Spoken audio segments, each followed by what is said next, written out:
mois après le lancement du projet de lutte contre la déforestation en promouvant l'usage du gaz, le ministre de l'Environnement et du Développement durable, Claude Nyamugabo, a effectué pour sa 3e fois une visite d'inspection au sein de l'entreprise Sogaz ce vendredi 8 janvier 2021.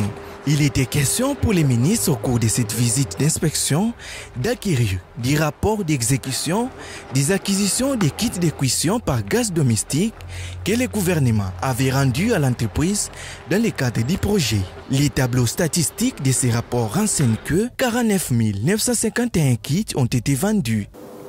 Ce projet porte beaucoup de fruits. Je peux dire à haute voix que le gouvernement avait raison de penser à la subvention de ce projet. Quand on sauve à peu près 125 hectares de forêt, je crois que cela valait la peine d'être fait et mérite même d'être étendu à d'autres provinces. Je suis très pressé de voir ce projet s'étendre au Congo central, au Kwango, les provinces autour de la capitale. Les chiffres enregistrés au cours de cette première phase sont encourageants d'après les responsables de cette entreprise. Pour eux, il est possible de réduire la pression de l'homme sur les forêts en mettant à la disposition de la population des alternatives simples et faciles d'accès. Je suis comblé, c'est un début, mais je suis content, en tout cas pour la population, pour le fait que l'on sauve de la forêt. Je suis très content d'avoir été associé à ce programme où le gouvernement a subsidié l'achat de kits auprès de la population pour leur permettre de consommer le gaz à la place du charbon. Les ambitions qu'on a pour 2021, c'est de continuer. Vous savez que le potentiel est très élevé. Et plus nous vendons le gaz, moins on consommera du charbon de bois, plus des forêts seront sauvées. Je voudrais féliciter cette entreprise qui est en train de faire ses pas et je crois qu'il y a de l'avenir pour cette entreprise et pour l'utilisation du gaz en RDC. Pour rappel, la société Sogaz qui a été désignée pour accompagner le gouvernement dans cette campagne est une filière de la Société congolaise des industries de raffinerie dans laquelle l'État congolais est actionnaire à 50%. La société attend apporter encore plus au cours de cette année pour la 2e phase du projet. One Planet Summit est une initiative de la France, l'ONU et la Banque mondiale. C'est un haut sommet qui réunit les décideurs sur les thématiques majeures de la planète Terre, entre autres le réchauffement climatique. La République démocratique du Congo n'étant pas épargnée, elle doit prendre part à la prochaine édition qui se tiendra à Paris le 11 janvier de l'année en cours. Avec le changement climatique, il y a beaucoup de conséquences négatives qui arrivent à la Terre, dont notre propre vie est menacée. Et ces réflexions-là, c'est pour sensibiliser les gens à comprendre que la Terre sur laquelle nous vivons est en danger. On va utiliser les moyens modernes de communication pour que les différents décideurs, dont notre président, puissent échanger sur la conservation de la biodiversité parce qu'on constate qu'il y a une érosion importante de la biodiversité à travers le monde. Le One Planet Summit étant une plateforme d'engagement pour relever le défi du changement climatique, la RDC étant un pays riche en forêt, ne peut être soustraite à ses assises, nous dit l'expert en gouvernance forestière Alain Parfait Ngoulungu. La RDC, comme un grand pays forestier, a un très grand rôle à jouer dans tout ce qui se trame actuellement dans le cadre de l'action climatique. La RDC, ce n'est pas n'importe quel pays. Nous avons au moins 10% des forêts mondiales et 47% des forêts africaines. Vu les enjeux sanitaires de l'heure, ces assises tombent à point nommé dans la mesure où elles nous rappellent l'importance de la nature dans la vie quotidienne.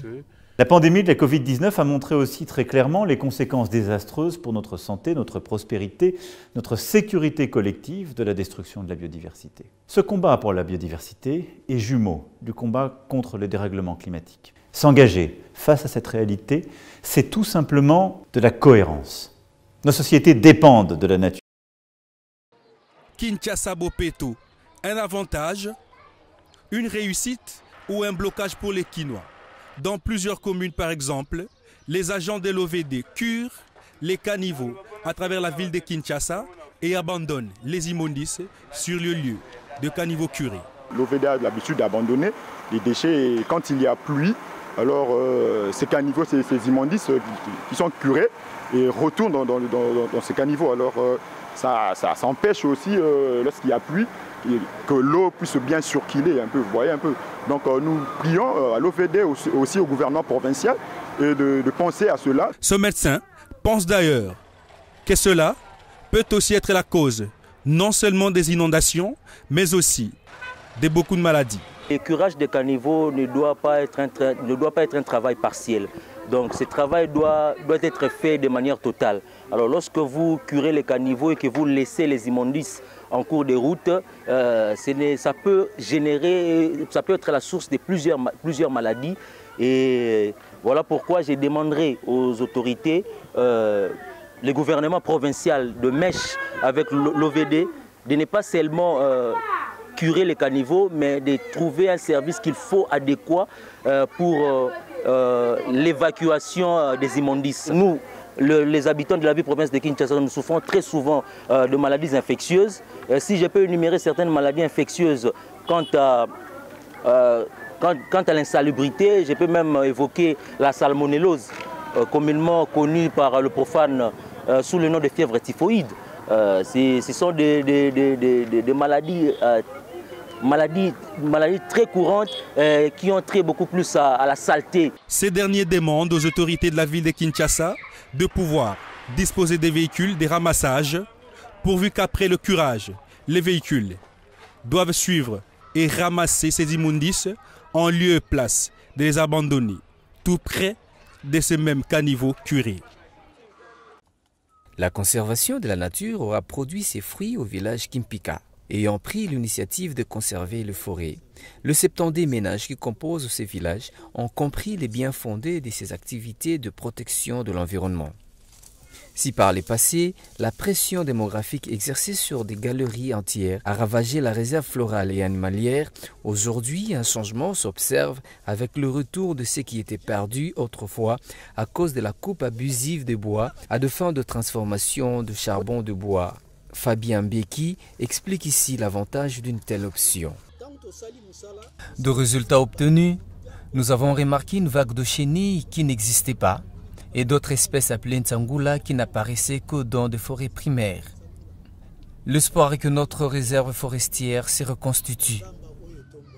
Située à quelques kilomètres de Kinshasa, la capitale de la République démocratique du Congo, les activités commerciales liées à la destruction de la forêt du village Kimpikade avaient émergé du fait de sa proximité de cette métropole congolaise qui dépend pour bon nombre de ménages de la consommation de charbon de bois qui coûte malheureux un lourd prix à l'environnement immédiat. La communauté paysanne de Kinzambi, à Madimba, dans le Congo central, a pour la croissance de son économie adopté de strictes observances les règles de récolte et extraction artisanale du miel. Une activité génératrice de revenus aussi simple que la culture du champ, selon certains apiculteurs. Pour ce faire, tenues, brosses, enfimoirs, gants et autres matériels font l'orchestration. Augustin Lemba, formateur apicole dans ce coin du pays, a renseigné. Dans un hectare, le maïs est plus ou moins à 80% dans un hectare.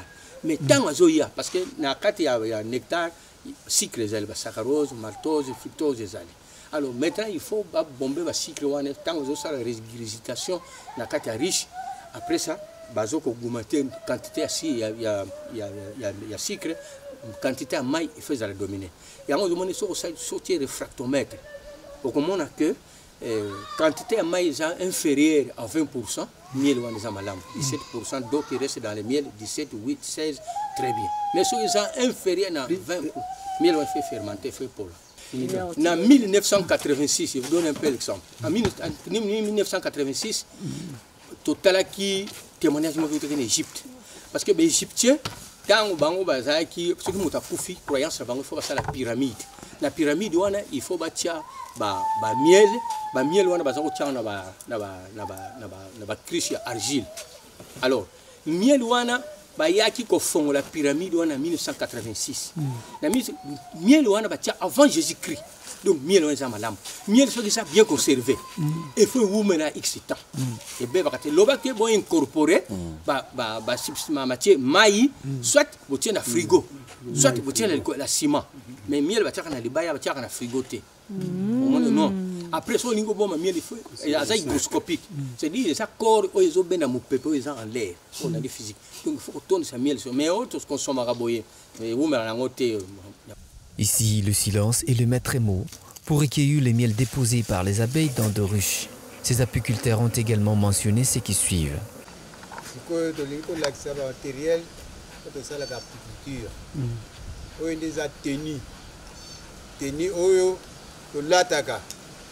Teni oso ndenge batonga yango na liboso na vie faut totiaka toile oyo po na vie oyo permettre mutu ozotala ndenge esika musala ozosalela teni oyo batonga yango eza double tissu soki eza kaka moko fo baswa yo na se awa batiaka élastique soki élastique eza tokanga basinga mpo na nini mpo banzoi bakota yo te na kati à part teni na maboko ezalaka po ele te tolataka bagan yango tolataka souvent mingi toutilisaka bagan mingi na récolte bamosusu balata me biso soki capture biloko tokipa yango te tosala capture avec main libre banzoi baswaka biso te toza na système mosusu enfumant nde bomonaki alors ndenge tozokende na riche tolingi tosala récolte fo tozala so naka mbeli yango oyo tokatelaka bamiel fo tozala susu na so katine yango katine tozokata barayon tozotia yango na katine fo kofinika soki ofiniki te banzoi bakota ebele kuna fo kofinika okati ofiniki dans l'entretemps tout autour ne ozokata kuna moko azotia enfuma mpo banzoi bakota te na kati soki bakoti moya osala extraction eza pasi alors sikoyo à part ça soki tobimisi la to eza na barayon na riche tozala susu na brosse oyo utilité nango ntango ozobimisa rayon oyo eza na la to eza na rayon ntango ebimi boye eyaka na banzoi après banzoi wana fo kopula bango bazonga na kati ya riche. Signalons qu'autrefois, le miel était consommé tel quel, à l'état naturel. Mais le rayon était nécessairement détruit et le miel comportait des résidus de cire. Aujourd'hui, l'utilisation d'un extracteur permet de faire sortir le miel de rayon sans les abîmer selon les experts.